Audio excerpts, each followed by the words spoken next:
नमस्कार दोस्तों, चलिए जानते हैं उत्तर प्रदेश की 50 फटाफट बड़ी खबरों को सिर्फ 10 मिनट में। लेकिन उससे पहले आप यह वीडियो किस जगह से देख रहे हैं हमें कमेंट में जरूर बताएं। यूपी में फैमिली आईडी का नया सिस्टम शुरू हो रहा है, जिसमें 60 साल पूरा होते ही पेंशन अपने आप खाते में आने लगेगी। अभी इसे 5 जिलों में ट्रायल तौर पर शुरू किया जा रहा है। सरकार चाहती है कि बुजुर्गों को पेंशन के लिए चक्कर न लगाने पड़े और काम ज्यादा आसान हो जाए। सरकार कामकाजी बच्चों की जिंदगी सुधारने पर ध्यान दे रही है। बरेली में करीब 500 बच्चों को इस योजना का फायदा मिला है। इनको पढ़ाई, सुरक्षा और दूसरी सुविधाएं दी जा रही हैं ताकि ये काम छोड़कर बेहतर भविष्य बना सकें। सरकार का फोकस है कि कोई बच्चा मजदूरी में न फंसे। आंगनवाड़ी में इस बार महिलाओं के लिए अच्छा मौका आया है। 10वीं 12वीं पास महिलाएं कार्यकर्ता या सहायिका के 1057 पदों पर आवेदन कर सकती हैं। सरकार चाहती है कि ग्रामीण इलाकों में भी महिलाओं को रोजगार मिले और लोकल बच्चों को सही सुविधा मिल सके। यह भर्ती कई जिलों में एक साथ हो रही। अब पीसीएस की कोचिंग इस बार सरकार फ्री में दे रही है ताकि गरीब और दूर दराज के बच्चे भी तैयारी कर सकें। आवेदन 12 तारीख तक किए जा सकते हैं। कोचिंग में टेस्ट, लेक्चर और स्टडी मटेरियल सब मिलेगा। सरकार चाहती है कि ज्यादा से ज्यादा बच्चे प्रतियोगी परीक्षा में आगे आ सकें। संपत्तियों को ऑनलाइन अपलोड करने की आखिरी तारीख आ गई है, लेकिन आधा काम भी पूरा नहीं हो पाया है। अब लोग परेशान हैं कि समय बढ़ेगा या सख्ती होगी। कई जिलों में रिकॉर्ड पूरा नहीं है, इसलिए अगले कदम को लेकर अधिकारियों में भी थोड़ा तनाव दिख रहा है। यूपी में इको पर्यटन पर काफी जोर दिया जा रहा है। सरकार ने करीब 161 करोड़ रुपए खर्च किए हैं ताकि जंगल, पार्क और नेचर स्पॉट पर पर्यटक बढ़ें। इसका असर भी दिख रहा है क्योंकि घूमने आने वाले लोगों की संख्या लगातार बढ़ रही है। अब गांवों और छोटे कस्बों को भी फायदा मिलने लगा। केंद्र सरकार पराली जलाने से होने वाले प्रदूषण को रोकने के लिए कई बड़े कदम उठा रही है। मशीनें, जागरूकता प्रोग्राम और समाधान के लिए राज्यों से मिलकर काम किया जा रहा है। कोशिश यही है कि धुआं कम हो और आने वाले मौसम में हवा की क्वालिटी में सुधार दे। कामकाजी बच्चों को लेकर सरकार का जो अभियान चल रहा है वह बरेली में काफी असरदार साबित हुआ है। बच्चों को पढ़ाई में जोड़ने, मेडिकल सुविधा देने और परिवार को मदद पहुंचाने जैसे कदम लगातार चल रहे हैं। इसका असर यह है कि कई बच्चे अब स्कूल लौट आए हैं और सामान्य जिंदगी जी रहे हैं। यूपी में न्यूनतम तापमान लगातार गिर रहा है। सुबह शाम ठंड काफी बढ़ गई है और कई जगह कोहरा भी छा रहा है। इसका असर ट्रैफिक से लेकर स्कूलों तक पर पड़ रहा है। मौसम विभाग कह रहा है कि ठंड अभी कुछ दिन ऐसे ही रहेगी, उसके बाद थोड़ा सुधार आने की उम्मीद है। के पहले फेओआ मामले में कोर्ट ने बड़ा फैसला दिया है। करीब 128 करोड़ की संपत्ति जब्त करने का ऑर्डर आया है। यह शाइन सिटी ग्रुप से जुड़ा मामला है, जिसकी कई प्रॉपर्टियां पहले भी सीज हो चुकी हैं। सरकार इसे बड़े आर्थिक अपराध के तौर पर देख रही है। यूपी में 2025 की कबड्डी प्रतियोगिता खत्म हुई और अब टीम चैंपियन बनी। पूर्वोत्तर रेलवे की टीम उप विजेता रही। सीएम योगी ने खिलाड़ियों को बुलाकर सम्मानित किया और खेलों को बढ़ावा देने की बात कही। इस इवेंट में काफी भीड़ रही और खिलाड़ियों का जोश भी देखने लायक था। यूपी में बोर्ड परीक्षाओं को लेकर प्रस्तावित सेंटरों पर जो सूची आई थी उस पर 34 आपत्तियां दर्ज हुई हैं। अब कई सेंटर बदले जाएंगे। परीक्षार्थी भी यही चाहते थे कि सेंटर नजदीक हों और सुविधाएं ठीक मिले, इसलिए शिक्षा विभाग नया फेरबदल कर रहा है। प्रथम सेमेस्टर परीक्षा के फॉर्म भरने की अधिसूचना जारी हो गई है। बच्चे अब ऑनलाइन फॉर्म भर पाएंगे। कॉलेजों को भी निर्देश मिला है कि छात्रों की मदद करें। इस बार फॉर्म प्रक्रिया आसान की गई है ताकि किसी को दिक्कत न हो। कई विश्वविद्यालय एक ही तारीख से प्रक्रिया शुरू कर रहे हैं। क्रिकेट, योगा और पावर लिफ्टिंग जैसी गतिविधियों से आगरा के जयप्रकाश सर्वोदय विद्यालय का माहौल पूरी तरह बदल गया है। यहाँ बच्चों को खेलों, फिटनेस और डिसिप्लिन की नई सुविधाएं दी गई हैं। सरकार का मकसद है कि सरकारी स्कूलों को भी प्राइवेट जैसे स्टैंडर्ड पर लाया जाए। हापुड़ में इस बार प्रदूषण का स्तर काफी खराब दर्ज हुआ है। यह यूपी के सबसे प्रदूषित शहरों में दूसरे नंबर पर पहुंच गया। बाकी शहरों में भी हवा की क्वालिटी खराब स्थिति में है। लोग मास्क पहन रहे हैं और प्रशासन भी लगातार मॉनिटरिंग कर रहा है कि हालात कैसे सुधार। यूपी बोर्ड परीक्षा में टीचर्स की नियुक्तियों के लिए परिषद ने स्कूलों से पूरा विवरण मांगा है। यह इसलिए ताकि परीक्षाओं में पर्याप्त स्टाफ लगाया जा सके। कई स्कूलों ने अभी तक डेटा नहीं भेजा है, इसलिए विभाग थोड़ा सख्त भी हुआ है। जल्द ही अंतिम सूची तैयार हो। जिलों में जंगली सुअरों ने किसानों की फसलों को भारी नुकसान पहुंचाया है। किसान रात रात भर खेतों में पहरा दे रहे हैं। प्रशासन भी मौके पर पहुंचकर नुकसान का आंकलन कर रहा है। लोग चाहते हैं कि कोई स्थायी समाधान निकले क्योंकि लगातार फसलें खराब हो रही। शिक्षकों का विवरण अपलोड करना अब अनिवार्य कर दिया गया है। कई स्कूलों में अभी भी डेटा अपलोड की धीमी रफ्तार है। विभाग का कहना है कि यह जरूरी है ताकि किसी भी शिक्षक की तैनाती या परीक्षा ड्यूटी में गड़बड़ी न हो। अगले हफ्ते तक इसका पूरा रिकॉर्ड आने की उम्मीद। यूपी पुलिस में 4,543 दारोगा और समकक्ष पदों की नई भर्ती आने वाली है। इससे पुलिस का संख्या बल बढ़ेगा और जांच प्रक्रियाएं भी तेज होंगी। युवा इसे लेकर काफी उत्साहित हैं। तैयारी करने वाले अभ्यर्थी पहले ही नोट्स और टेस्ट सीरीज में लग गए हैं। गोरखपुर में रानीडीहा और गुलरिहा इलाके की करीब 8,395 संपत्तियों को अब टैक्स के दायरे में लाया गया है। पहले इन्हें अनियमित माना गया था। अब मालिकोों को प्रॉपर्टी टैक्स भरना होगा। नगर निगम कह रहा है कि इससे शहर की आय बढ़ेगी और विकास कार्यों में मदद मिलेगी।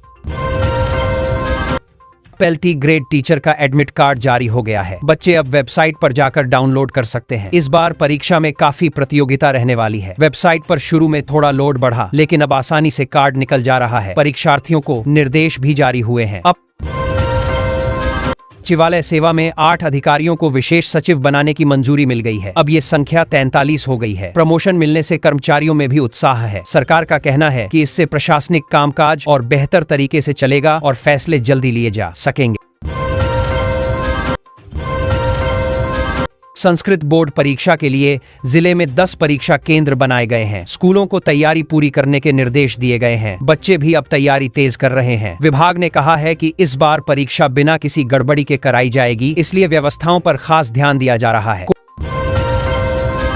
सिरप की बड़ी खेप पकड़ में आई है। बिल पर खरीदी दिख रही थी, लेकिन असल में सिरप नशे के लिए बेचा जा रहा था। लाखों की बोतलें जीरो बताई जा रही थीं। जांच में कई गड़बड़ियां सामने आई हैं। पुलिस अब सप्लाई चेन तलाश रही है और कई लोगों से पूछताछ चल रही है। योगी सरकार के कृषि मॉडल से किसान खुश हैं। अब बिचौलियों का खेल खत्म हो गया, सीधे लाभ मिल रहा है। लोग कह रहे हैं कि अब उनकी मेहनत का असली फल उन्हें मिलता है। खेती में फायदा दिख रहा है। बिचौलियों का खेती में फायदा दिख रहा है और परिवार के बजट में भी राहत महसूस हो रही है। महिलाओं के स्टार्टअप अब नई पहचान बना रहे हैं। योगी सरकार की पहल और प्रोत्साहन से महिलाएं बिजनेस में आगे बढ़ रही हैं। छोटे छोटे कारोबार से रोजगार भी मिल रहा है और समाज में उनकी स्थिति मजबूत हो रही है। लोग कह रहे हैं ये सच में बदलाव ला रहा है। गोरखपुर फैजाबाद खंड शिक्षक निर्वाचन की नामावली अब सामने आ गई है। उम्मीदवार और अभ्यर्थी खुश हैं। अब उन्हें पता है कि किस जगह उनकी किसकी उम्मीदवारी दर्ज है। लोग तैयारी में जुट गए हैं और चुनाव की हलचल तेज हो गई। पेट रिजल्ट 2025 जल्द आएगा। IKR 2025 19 लाख से ज्यादा कैंडिडेट्स का इंतजार खत्म होने वाला है। लोग रिजल्ट की खबर सुनकर खुश हैं और भविष्य की योजना बनाने लगे हैं। परीक्षा में मेहनत करने वालों में उत्साह है और परिवार वाले भी उत्साहित। मिडलाइन असेसमेंट 15 दिसंबर को होगी। परीक्षा OMR शीट पर ली जाएगी। बच्चे तैयारियों में हैं और स्कूलों में माहौल हलचल भरा है। अभिभावक भी बच्चों को पढ़ाई में मदद कर रहे हैं और परीक्षा के लिए हर चीज ठीक कर रहे हैं। यूपी पुलिस SI भर्ती लिखित परीक्षा की डेट जारी हो गई। अभ्यर्थी शेड्यूल देखकर अब तैयारी पूरी तरह से कर सकते हैं। लोग अपने टाइम टेबल के अनुसार पढ़ाई कर रहे हैं और रिजल्ट के लिए उत्सुक हैं। के फॉर्म की वजह से मिसिंग केस सुलझ गया। 13 साल बाद बेटी अपने घर लौटी। परिवार और गांव वाले खुश हैं। लोग कह रहे हैं कि सही तकनीक और मेहनत से इतने सालों बाद भी इंसान की जिंदगी बदल सकती है। मौसम का खेल गड़बड़ा गया है। ठंड देर से आ रही है। इससे लोगों की सेहत और जेब दोनों पर असर पड़ेगा। हीटर, गर्म कपड़े और दवाइयों का खर्च बढ़ सकता है। लोग सोच रहे हैं कि इस बार सर्दी अलग अंदाज में आएगी। अब में मौसम बदल रहा है। पश्चिमी विक्षोभ से तापमान गिरेगा। ठंड का अलर्ट जारी हो गया है। लोग गर्म कपड़ों और हीटर की तैयारी में हैं और दफ्तर, स्कूल सबको एडवाइजरी दी गई है। बनारस में एक कारोबारी कर्ज में डूब गया और गंगा में कूद गया। घर से सुसाइड नोट मिला। परिवार सदमे में है और पड़ोसी भी हैरान हैं। लोग कह रहे हैं कि आर्थिक दिक्कतें कितनी भयानक हो सकती हैं। ये मामला उसकी मिसाल है। गाजियाबाद में संयुक्त निदेशक के निरीक्षण में डॉक्टरों की पोल खुल गई। हाजिरी एडवांस में लगाई जा रही थी। लोग परेशान हैं और प्रशासन ने सुधार के लिए कदम उठाए हैं। मरीजों के हक की बात अब चर्चा में है। बरेली में बुलडोजर ने 34 साल पुरानी इमारत 14 घंटे में ध्वस्त कर दी। दीवारों से आजादी के पहले की ईंटें निकली। लोग हैरान हैं। प्रशासन कार्रवाई में जुटा हुआ है और इलाके में चर्चाओं का विषय बन गया है। फर्जी कागज बनाकर सेवानिवृत्त सहायक नगर आयुक्त के प्लॉट पर कब्जा किया गया और 1 करोड़ की मांग हुई। लोग हैरान हैं और प्रशासन मामले की जांच में जुटा है। कोर्ट में केस भी चल रहा है। इंग्लैंड निवासी बनकर इंस्टाग्राम पर दोस्ती करके युवक ने आई से अश्लील फोटो बनाई और महिला को ब्लैकमेल कर 2,80,000 हड़पे। पुलिस मामले में जांच कर रही है। लोग सोशल मीडिया पर सावधान रहने की सलाह दे रहे हैं।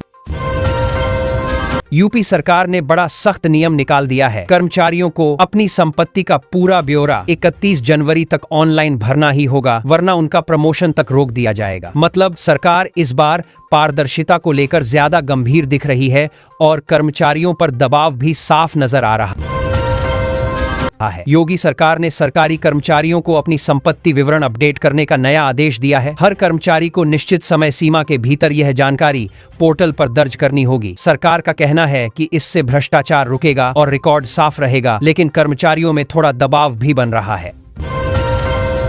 कैबिनेट ने गोरखपुर लिंक एक्सप्रेसवे पर घाघरा पुल के पास नया तटबंध बनाने की मंजूरी दे दी है। इससे बाढ़ के समय सड़क और आसपास के इलाके सुरक्षित रहेंगे। सरकार चाहती है कि एक्सप्रेसवे पर यात्रा और तेज और सुरक्षित बने, इसीलिए यह काम काफी जरूरी माना जा रहा है। सरकार ने डीएलएड कोर्स में भी बदलाव की तैयारी शुरू कर दी है। अब शिक्षकों के लिए बाल विकास और सीखने की प्रक्रिया पर खास हैंडबुक तैयार की जा रही है। मतलब आने वाले समय में टीचर्स की ट्रेनिंग और ज्यादा आधुनिक तरीके से होगी, ताकि बच्चों को बेहतर तरीके से पढ़ाया जा सके। यूपी में जमीन खरीदने के नियमों को आसान और पारदर्शी बनाने के लिए सरकार ने नई ई नीलामी प्रक्रिया लागू कर दी है। अब जमीन सबसे कम दरों पर मिलेगी, लेकिन योग्य लोगों को ही इसका लाभ मिलेगा। सरकार चाहती है कि पूरी खरीद प्रक्रिया साफ सुथरी और बिना दलाली के हो। कैबिनेट ने संपूर्णानंद स्पोर्ट्स स्टेडियम का संचालन अब साई को देने का फैसला कर लिया है। यहाँ पर राष्ट्रीय उत्कृष्टता केंद्र भी बनेगा। मतलब आगे चलकर इस स्टेडियम में खिलाड़ियों को और अच्छी सुविधाएं मिलेंगी और बड़े स्तर की ट्रेनिंग भी संभव होगी। योगी सरकार ने दिव्यांग पुनर्वास केंद्रों को लेकर भी बड़ा फैसला किया है। अब इन केंद्रों का संचालन सीधे राज्य सरकार करेगी। पहले ये अलग अलग संस्थाओं के हाथ में थे, लेकिन अब सरकार चाहती है कि दिव्यांगों को सुविधाएं बराबर और बेहतर मिलें, इसलिए पूरा कंट्रोल अपने पास ले लिया है। यूपी में मतदाता फॉर्म के डिजिटाइजेशन में राज्य इस समय बाकी 12 राज्यों से काफी पीछे चल रहा है। मतलब फॉर्म को ऑनलाइन सिस्टम में बदलने का काम अभी धीमी गति से है। चुनाव आयोग ने भी इस पर चिंता जताई है कि नए वोटर और पुराने रिकॉर्ड अपडेट करने में दिक्कतें आ रही हैं। एथलीट दीपांशी ने जबरदस्त प्रदर्शन करके 6.2 मीटर की लंबी छलांग लगाई और अविवी के लिए गोल्ड जीत लिया। सब लोग उसके प्रदर्शन से काफी खुश हैं, क्योंकि उसने मेहनत और दम दोनों दिखाया। कमरे में और मैदान में जिस तरह तैयारी की, वो अब उसका फल बनकर सामने आया।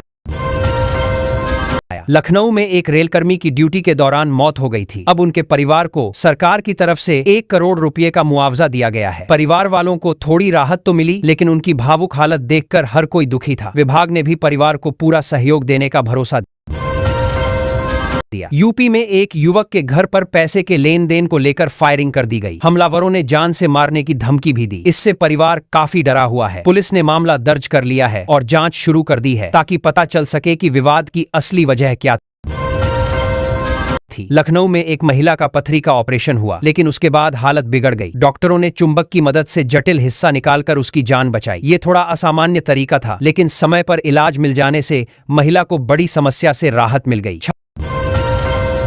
छात्रों को फीस वापसी को लेकर अब चक्कर नहीं लगाने पड़ेंगे। विश्वविद्यालय प्रशासन ने सिस्टम बदल दिया है। अब प्रक्रिया ऑनलाइन और आसान तरीके से होगी। पहले बच्चों को ऑफिस के चक्कर लगाने पड़ते थे, लेकिन अब नए नियम से समय और मेहनत दोनों बचेंगे।